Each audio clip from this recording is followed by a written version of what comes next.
Hey, before we dive in, make sure to subscribe to my channel so you don't miss stories like this. You're going out in that dress. The words slipped out before I could stop them. Not loud, just sharp enough to cut through the sound of her perfume bottle clicking closed. Lena froze in front of the mirror. Her reflection stared back at me. Lips parted, faint irritation on her face, a streak of red lipstick lingering midair.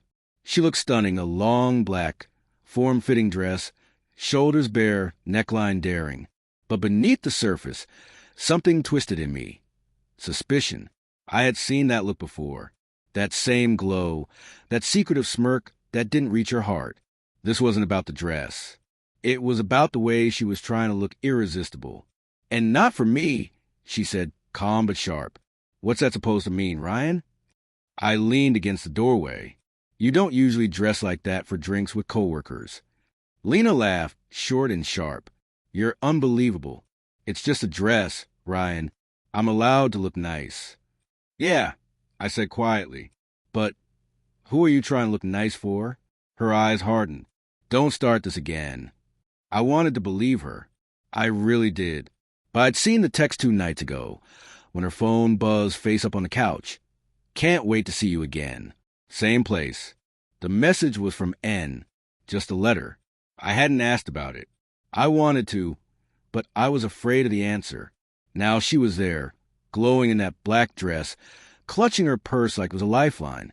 I swallowed hard. If you walk out that door in that dress, don't come back. Her jaw dropped. What the hell is that supposed to mean?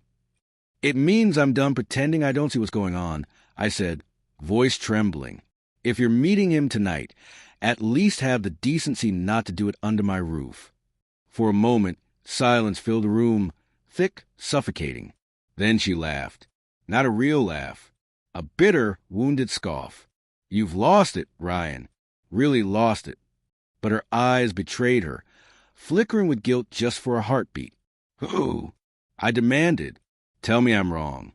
She looked down, clutching her purse tighter. I don't have to explain every message I get to you. My heart sank like a stone. I stepped aside. Then go, but don't expect to come back. Her lips parted, maybe to defend herself, maybe to confess. But she didn't. She brushed past me, heels clicking sharply on the hardwood, her perfume lingering like betrayal. The door slammed. Silence swallowed the house. I stayed on the couch, replaying every detail. Every late night she claimed was work. Every hidden smile at a text. Every subtle change in her voice when she said my name. 8 years together. When had she started drifting? Maybe it began with the little things. Unanswered calls, late meetings, less laughter. Or maybe it was me, too comfortable, assuming she'd always be there. But tonight, something broke that couldn't be fixed. At 11:47 p.m., headlights flickered across the curtains. My chest tightened at the sound of her car door. Footsteps on the porch. The door opening softly. She stepped in, eyes red, mascara smudged. The confident woman who left hours ago looked defeated. I didn't expect you to be awake, she whispered. I wasn't planning to sleep. I said nothing. Can we talk? She asked softly. Go ahead, I replied. She took a deep breath. I didn't plan any of this, Ryan. I swear I didn't. Didn't plan for what? I asked, my voice colder than I meant. Her lips trembled. I met him at work. Coffee at first. I didn't even know what it was. Just someone listening. Someone who made me feel seen again. I didn't mean to. I couldn't stop. I couldn't hear another word. The truth hurt worse than any lie could. I asked you, I said quietly. I asked you to tell me I was wrong. And you couldn't. Tears welled in her eyes.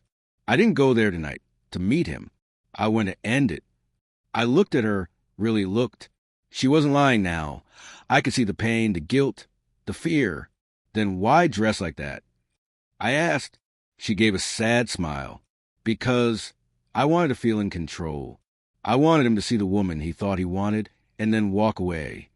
Her words cut deep because they sounded real. But I had been burned by half-truth before. Did you? I asked. Yes, she nodded. I told him it was over, that I still loved you. For a moment, I wanted to believe her. I wanted to run to her, hold her, start over. But my heart didn't trust her anymore. Then why didn't you come home right away? Yes. Why sit in your car for half an hour? Her eyes widened. How do you know that? I watched you from the window. Her lips quivered. I was crying. I didn't know what to say, how to face you after everything. The honesty in her voice broke me. Even if it was true, it was too late. I stood. I meant what I said. Lena, you shouldn't have come back. She reached for me. I stepped away. Ryan, please. I made a mistake. One mistake. Don't throw us away for that. One mistake. I laughed bitterly. You build an entire world on lies. You looked me in the eye and said, late meeting when you were with him. Let me hold you at night while you thought of someone else. Tears streamed down her face. I know. I hurt you, but I came back, didn't I? I ended it because you're the one I love. Love, I said quietly. If you loved me, you wouldn't have needed someone else to remind you who you were. She sank to her knees, sobbing. The sound tore through the room. For the first time in our marriage, I felt nothing. No anger, no pity, just emptiness. That kind of silence when something inside finally dies. I turned toward the stairs. You can stay tonight. Tomorrow I'll pack a bag. Ryan, please, she whispered. I didn't look back. Morning sunlight crept through the curtains. Her side of the bed was cold. Drawers opened. Footsteps descended. She was leaving. I didn't move. I stared at the ceiling, remembering the woman I married, not the one in the black dress, not the liar, but the woman who once danced barefoot in the kitchen, laughed at stupid jokes, dreamed with me.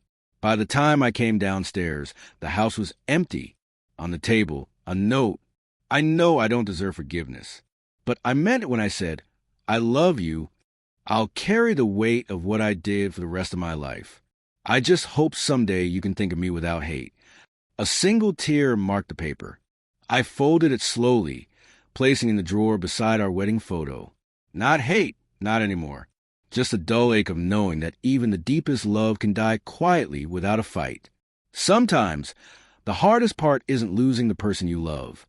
It's realizing they were gone long before they ever walked out the door.